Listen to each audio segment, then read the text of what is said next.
That's all. I'm happy to answer questions. Thank you for your testimony. Any questions? There being none, thank you for your time and taking the time to come down. You're welcome. Representative Rogers is here.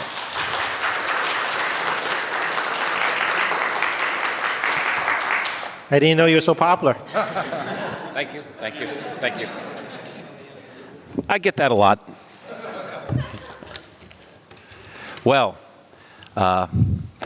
Chair Feeney, Chair Chan, thank you so much, members of the committee. I appreciate the opportunity to testify on H 2018, introduced by my colleague Claire Cronin, and the Digital Right to Repair bill. I'm sure you've heard from a lot of folks today, so I'll try not to go on too long. I have more lengthy testimony that I will submit for the record, and I'll just try to summarize the key points as I see them. H 2018 is about updating a core right of property for the digital age. That right is, of course, the long recognized right of owners to tinker with, disassemble, service, repair, and maintain their own property. This right has been recognized in U.S. and British law for centuries. In short, once you've sold a thing, you no longer control it.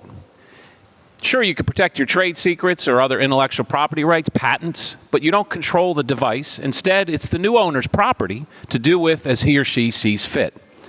These two bills, also the one introduced in the Senate, recognize that basic consumer and property right and update it for the digital age.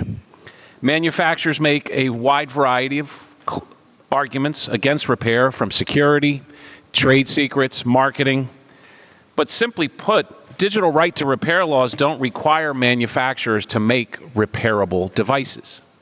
What it says is if you do make a repairable device and supply your own staff with schematics and diagnostic software and the like, you have to make those available to the device owner and their agent as well. As such, digital right to repair isn't just about empowering owners, it's also about supporting small neighborhood repair shops that might support a family, while keeping repair costs lower and more convenient for literally millions of consumers. Right to repair is pro-consumer, pro-environment reform. It's designed to prolong the useful life of devices. The last 40 years has seen a steady erosion of repair. Manufacturers have stopped providing tools, parts, and information that used to come standard with new products like TVs, home appliances, vehicles. This throwaway culture is very expensive for consumers and very, very expensive for the planet, as toxic e-waste is now the single fastest growing type of waste. Finally, in this time of increasing wealth inequality and concentrations of market power by large technology firms, a digital right to repair ensures that the spoils of the coming Internet of Things are distributed throughout the economy.